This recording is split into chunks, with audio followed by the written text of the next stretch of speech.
saya Junidiono, saya adalah seorang pengajar Pilates. Jadi saya adalah aktif di dunia Pilates. Saat ini ya saya mau cerita atau mau cerita sharing lah ya mengenai Pilates.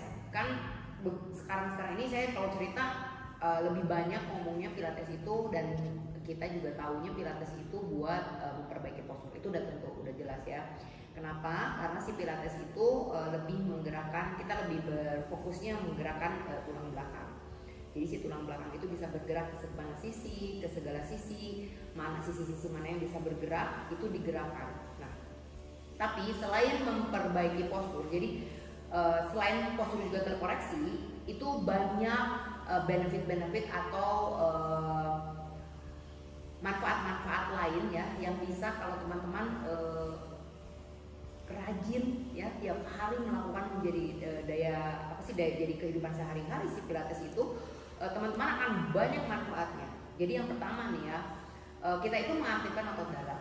Nah, otot dalam itu artinya seperti ini ya. Jadi bukan perut aja yang punya otot dalam. Jadi semua otot itu kan dia berlayer-layer. Nah, kebanyakannya kalau yang mengerti anatomi mungkin ada otot yang spontan, ada yang otot yang harus memang kita aktifkan. Nah, otot yang di dalam itu yang harus kita aktifkan itu biasanya lebih kuat, lebih istilahnya lebih kekuatannya lebih kuat. Tapi kita perlu mengaktifkan, membuild gitu, membangun. Nah, kenapa sih otot dalam ini harus dibangun? Karena otot luar akan spontan kita bergerak. Jadi misalnya kita nge-gym nih, misalnya nggak usah mikir lah, oke, bicep, langsung kita bergerak.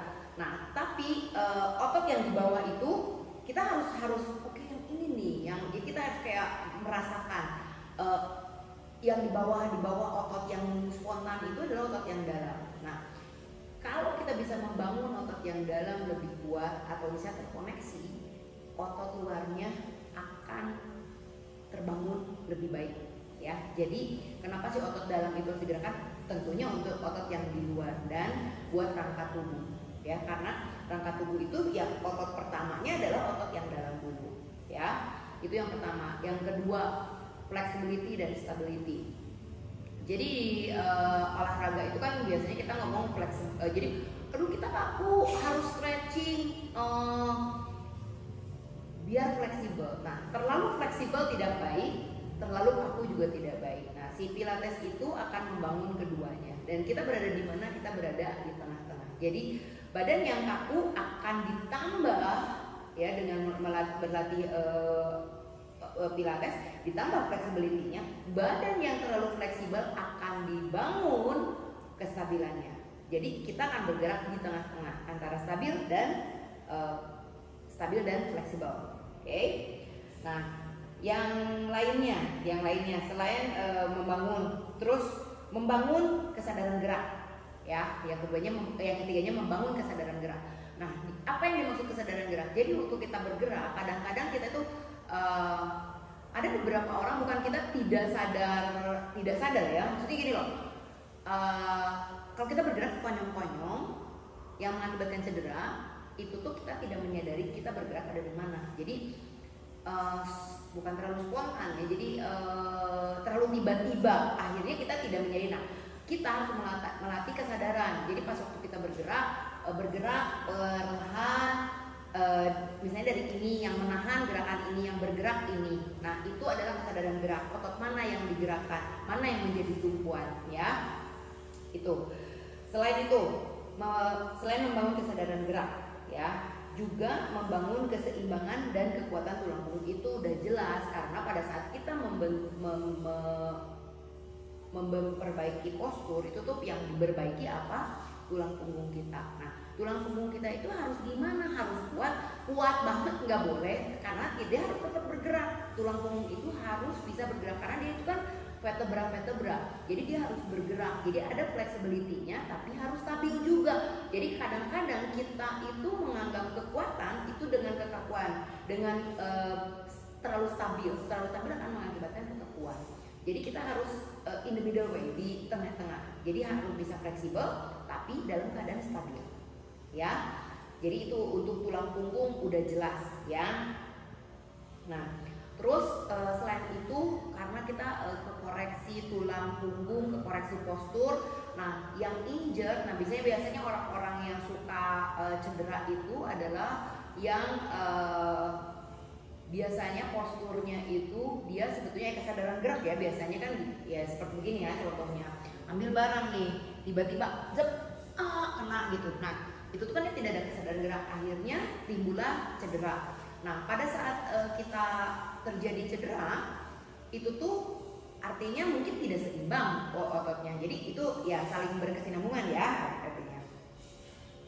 Nah terus membangun koordinasi dan keseimbangan. Pada saat kita membangun otot dalam ya, kiri dan kanan harus sama. Jadi pada saat pilates itu kita akan belajar mengkoordinasikan mana yang kiri, mana yang kanan, karena banyak loh ini menurut pengalaman saya ngajar, banyak orang yang kadang-kadang kiri dan kanan nggak tahu, depan dengan belakang kadang-kadang bukan yang nggak nyadar tapi kesadaran ya, itu ya kesadaran. Nah selain itu juga keseimbangan, kadang-kadang kita nopang di satu sisi yang mengakibatkan skoliosis atau sakit punggung dan sebagainya. Nah tanpa sadar, nah nanti lama-kelamaan karena ketidaksadaran itu akan merasakan itu sadarnya di situ lurusnya gitu. Nah dengan pilates kita akan lebih melatih keseimbangan, kiri kanan, dua-duanya harus di tempat di tengah-tengah. Jadi lebih centering ya. Jadi memang salah satu prinsipnya pilates itu kita harus centering ya. Nah terus melatih kapasitas melatih kapasitas paru-paru. Artinya dengan kita berlatih bernafas ya, kita itu kayak melatih, jadi kalau paru-paru itu kayak balon kan, jadi dia sebenarnya bisa fleksibel. Jadi semua organ tubuh kita tuh punya otot yang bisa bergerak. Nah bagaimana kita melatihnya? Kayak pas paru-paru kita misalnya biasa oksigen yang bisa kita hirup segini, tapi dengan melatih kita cara bernafas kita, paru-paru kita itu bisa menyimpan oksigen yang lebih banyak.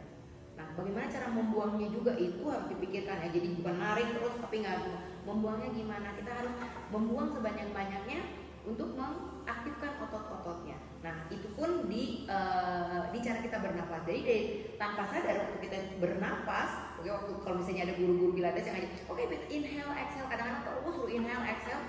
Nah, itu adalah fungsinya untuk melatih kapasitas paru-paru. Nah dengan melatih kapasitas paru-paru, yakin kalau menurut saya organ tubuh yang lain juga akan terlatih menjadi lebih baik. Nah terus selanjutnya adalah melatih konsentrasi dan kesadaran, itu udah jelas ya. Jadi si konsentrasi itu kadang-kadang kan antara inhale, exhale, mana yang harus digerakkan, itu tuh kita harus lebih fokus. Ini pengalaman dari pengalaman saya, karena saya tuh tadinya orang yang tergesa-gesa. Jadi semua tuh kadang-kadang, jadi kadang-kadang kalau pas waktu ngegerakin, kadang-kadang saya nggak tahu kiri kanan mana itu. Nah terus jadi kadang-kadang tidak fokus gitu. Dan sampai sekarang sebenarnya saya agak sedikit terdistract, tapi pilates itu merubah cara fokus, cara berpikir dari perlahan. Jadi itu sebenarnya cuma kita bernafas dengan bergerak, itu tuh melatih tanpa sadar ya. Nah yang terakhir, ini yang paling penting, stress release ya. Percaya atau tidak, pada saat kita ada salah satu tubuh kita yang sakit, itu tuh kita menyimpan stres kita di dalam kekakuan otot tersebut. Nah pada saat badan kita sendiri yang bisa merilis, artinya kita bisa merilis stres kita sendiri ya. Jadi ini tuh saya nggak bisa bicara. Jadi kalau pilates itu satu kesatuan. Jadi bisa nafas, gerak, koordinasi, konsentrasi, ritme, itu tuh prinsip-prinsip yang harus bekerja sama. Nah kita nggak bisa ngelakuin pada saat pertama, nggak mungkin ngelakuin semua, tapi pada saat kita sering berlatih, satu persatu tuh akan menyatu. Nah pada saat kita sudah bisa merilis badan kita, otot kita, yakin si stres itu udah tentu kan. Gini loh, kalau badan sakit, aduh jadi sakit kepala dan sebagainya, akhirnya jadi stres kan. Nah si stres itu, atau kebalikannya, stres yang membuat jadi mikir terus, akhirnya misalnya lehernya atau apanya yang jadi sakit, ya kan? Nah Jadi teman-teman, Pilates itu selain selain mengkoreksi postur, juga banyak benefit-benefit lain yang bisa kita dapatkan. Jadi kalau kita melakukannya setiap hari sebagai daily activity, jadi jangan dijadiin beban, tapi pada saat kita menerima ilmu itu dan kita lakukan di dalam kehidupan sehari-hari, kita akan merasakan manfaatnya di dalam kehidupan kita. Oke, semoga tips ini bermanfaat buat teman-teman. Salam sehat. Terima kasih. Subscribe channel saya. Terima kasih.